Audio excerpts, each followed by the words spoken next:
treated special, and you're going, "Mwah, ha, ha, ha, I'm just using y'all," but that's all right. Dance my Kick pretties. into a brain. Hey. And then I know as soon as once they know that batch is coming out or I've put it into production, every single one of them comes back to the shop and buys more. So. Oh, yeah. Well, and that's the thing is they also, I mean, it helps you to test drive your experiments to see are they viable or not. It lets them get that, it's a win-win-win for everybody because it lets them win by trying stuff that nobody else can have, that's not going to be in bottles yet. And so they're getting kind of head start on that. And it lets people figure out what they like. So they're going to know that if they had your number one single source coffee, that number two single source coffee is probably a good bet for them. Right. Especially when I tell them that every single batch is the same exact ingredients down to the 0.02 grams of every single thing.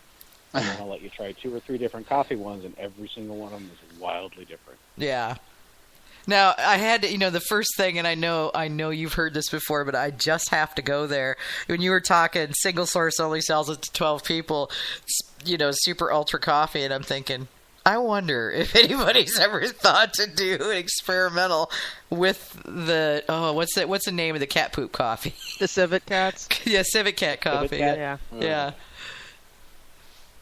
I wouldn't suggest it. I wouldn't either, but personally, I can't understand why anybody would pay money for that. But for any kind of cat, It's not even so much that they pay money; they pay stupid amounts of money. Yeah. It's stupid tax. Oh yeah. I mean, that's what I don't get is like, okay, so what you're telling me. Yeah, so what you're telling me is you're drinking coffee that has gone through the digestive tract of a wild animal and picked out of the poop and then cleaned off, dried, bagged, and sold for ridiculously high amounts of money, and you think that's a good thing? Why? and your words are, it tastes like crap? I'm not surprised. Yeah. So what's even worse about that is my coffee friend, his name is actually Velton. He owns Velton's Coffee. Okay. So if you can find it, he's distributed all over the place. It's phenomenal. Seriously, look him up. But he was when I was talking to him about some of the different coffees and stuff that he's got coming in the future. We were talking about some of the weird stuff that people do with coffee, and one of them that came up was there's apparently a guy back east who eats coffee beans, craps them out, cleans them, sanitizes them somehow, bags them up, and sells them for like $150 a bag. Ew! No way. He cannot keep up with the orders he has for this coffee that has passed through his GI tract. Okay, I'm like throwing up in my mouth right now. That's just so gross. Right? Oh, right? God. Yeah, it's ridiculous. But apparently people like the weird aspect of it. Apparently. And they want to try it just once. Well, and apparently there's enough people that are into that just once mentality that he apparently is set for life. There are a lot of very strange people on the planet, and apparently some of them like to buy pooped out coffee. I just don't get it myself. Even if I liked coffee, sorry. Not and I'm a very curious person. I have tried some very strange things that I've eaten and drunk, and things that 20 years ago I would have said no, never. But I tend to be pretty adventurous foodie / drinky. But not pooped out coffee. Never. Yeah. I'll eat the intestinal tract of a pig, and that's about it. I've eaten haggis and I love it. I think haggis is awesome. I'm not eating pooped out coffee. Not. Poop coffee. I'm just talking about sausages. But... Yeah, well, I know, but I mean, haggis is, come on, everybody goes, ew, haggis. It's actually pretty good. It's actually really tasty, yeah. But all the grains in there and boiling it kind of gets rid of all the weird musky flavors. Well, and as long as you divorce your mind from the fact that there's things that, people from many cultures wouldn't touch with a 10-foot pole in there, Right. I mean, I once thought the same thing about eating calamari, but now it's like one of my favorite foods, so. It's always fun to have leftovers with tentacles. Yeah, things that are reaching out with their tentacles like they're going, no, don't drop me in the boiling oil, which is what they looked like the first time I had them. It was hilarious. They look like what you think lobsters would be doing when you drop them in the boiling water. Hamish is typing Cthulhu. You forgot an H in there, sweetie. Yeah. Typo, leave me alone. Yeah, if you can't type the names of the elder gods, stop messing around. Don't call it the god's name wrong. Yeah, right? It can come get you. It was really badly. So, okay, I gotta ask, since we got off on the subject of weird science food things, what's the craziest experimental you've ever done, and did it work? Craziest experimental. This has got to become a regular question. It kind of depends on how you're going to define crazy, because I mean, if it's a food, it. Well, no, I'm talking for mead experimentals. We're staying on point here. But when you've been playing, yeah. That's what I mean. Oh, okay. If it's food, there's two ways to define crazy. There's two ways to define crazy. Either it's the one that's going to have most people go, "Oh my god," or it's the one that you thought yourself was least likely to survive, or was some kind of really crazy experiment that you just thought you had to try. Trying to think. The Haitian spice one was a little bit weird, mostly because it was kind of a collaboration. So one of my other friends owns a club in downtown Seattle, and he was doing Game of Thrones screening. And one of my other friends that I used to work with was really good friends with him, and he was doing these Game of Thrones screenings, and he was throwing this huge season finale party a couple years ago. And he's like, "Okay, I've read the books. I need to have Mead for this giant party because I've read the books, unlike the people doing the TV show." And she gave him my name, and he reaches out and he says, "Hey, can we do a Mead? Because I'm throwing this huge party. We're renting a castle.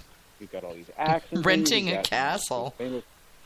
Oh yeah, we rented the Thornwood Castle down in Lakewood. Oh my god! Where they shot Stephen King's Rose Red. Yeah, we rented it out a couple years ago. Oh wow, that's right over in Lakewood. I totally got to go see that.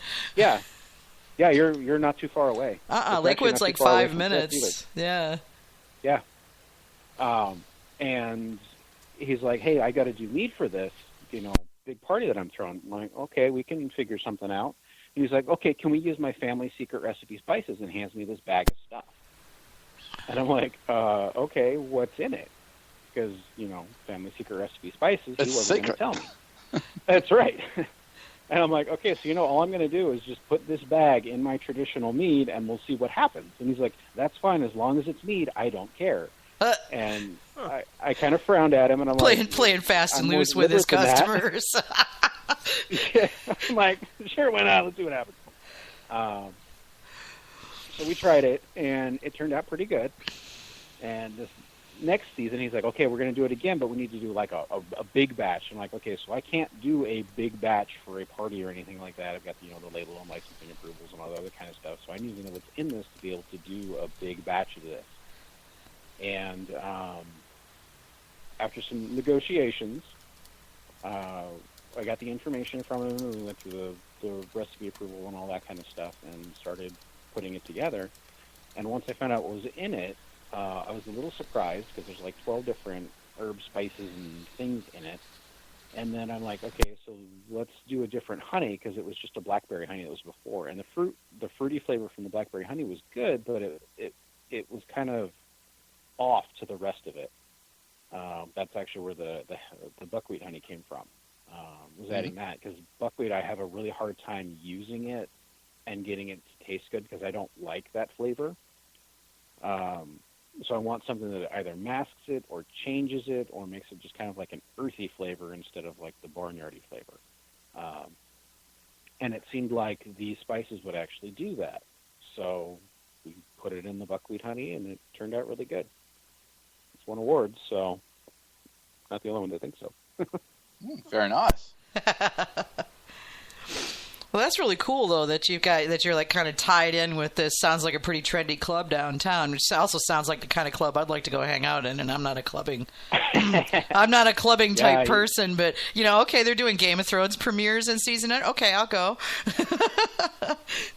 He actually got me hooked up with a guy that does hand-rolled cigars in Seattle. Oh. And whenever I move to a new place, we're going to do mead-infused cigars from some of my stuff.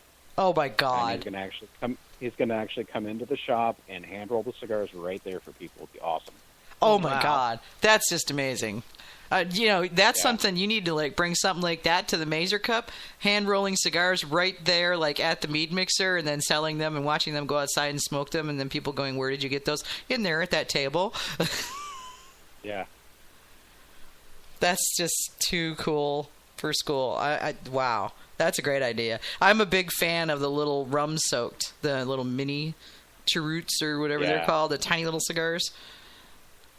And those were, when I was still smoking, I love those things. They were great. That is. This guy's apparently pretty well known for it, so it's Uh-huh. good to have him come into the shop and hang out for a while. You're getting some pretty nifty and unusual tie-ins there. I like it. I do. I love kind of working with just like the local people, the local businesses, other artisans, other craftspeople, and just finding ways to tie things together. I love supporting other local businesses and doing what I can to help support their vision and their dreams. I've sat on boards for a few different companies and helped a bunch of others get started. I love like working with like the local co-ops and things like that. A lot of the fruit and stuff that I get is either from friends that have orchards, or it's from the local farmers in Washington where, like, I'll get a phone call one day, "Hey, we've got 300 pounds of bruised peaches that we can't sell at the market. Do you want them?" That would Sure. be, yeah. Yeah, I have room in a fermenter right now. I'll make a peach mead experiment or something. Well, even if you didn't, it'd be like, take those puppies, toss them in a bag, and freeze them, you know? Yeah. I mean, shoot, you're Yeah, not I'm pulling actually the in the process stones of trying out, to- so all you have to do is chuck them in bags and vacuum seal them and chuck them in the freezer. I usually wash them first, but yes. Well, yeah, but, I mean, you know what I'm saying? There's not a lot of processing involved. Right. Yeah, I'm actually in the process of trying to sell my big industrial refrigerator and get a really big chest freezer for all the fruit that I have coming in. In the last 2.5 months, well, since this summer, I should say, one of my friends has 13 acres of blackberry weeds and plum trees. So I go up there every week and pick plums and blackberries. And this year, he had a big event up at his property one weekend, and some of my plum mead was passed around. They're the golden plums, so the little yellow ones, not the purple Italian. Uh-huh. And everyone was floored by it. So they're like, "Well, when is he making more of this? Because we want more of this." And my friend's like, "Hey, well, he's been coming up here the last few weeks. He'll be coming up again for the next few weeks. Just picking them because the plums are from that tree right over there. The tree is actually bigger than my entire shop. It's massive." Nice. And they're like, "Well, does he need more?" And my friend's like, "I'm sure he wouldn't mind." And then I got a phone call that evening. "Hey, come pick these up. You've got 5 buckets of plums." Oh, okay. That saves me some work. So I drove up there, and I had buckets in the back just because I always have old honey buckets in the back of my car, so that if there's ever like a you pick fruit stand or something like that, I'll stop in and pick something up and just whatever's in season. And Somebody just I happens had to them in the leave back of the several car. bushels of fruit waiting for you on the side of the road. Yeah, that's how I got rose hips one year. Is I was out driving in the woods and there was just a whole bunch of rose hips. I'm like, "Hey, we're going to make a rose hip," and what was that? Oh, that's lavender. Let's do a rose hip lavender. Oh, my God, that would be good. Stranger things It have was happened. phenomenal. Mm-hmm. The hard part was the pectin. Yeah. Yeah. And so I went up there, and there were still buckets in the back, and they were super excited. So I brought them a bottle of mead, just hey, thank you for picking this stuff for me. And they're like, "Well, do you need more? How many do you need for a batch?" And I'm like, "Well, I scale the batch to how much fruit I have." And they're like, "Okay." And they go, "Everybody plums," and they grabbed all the buckets from the back of the car Oh, my and God. just went to work on this tree. And about a half hour later, my entire SUV was completely full of plums. It was like Oh, my. 500 pounds of plums. Oh, my God. So if you check the Meadery's Facebook page, you'll see the pictures. There's like 12 or 14 buckets of plums just on the floor sitting there waiting for me to process. And I spent the next week going through cleaning, washing, bagging, and putting stuff together. I've got I saw about those 100 pictures. Yeah, that was from what that was. And Okay. then the people that used to own that property now live down in Chehalis, and they've got 42 acres. Oh my God.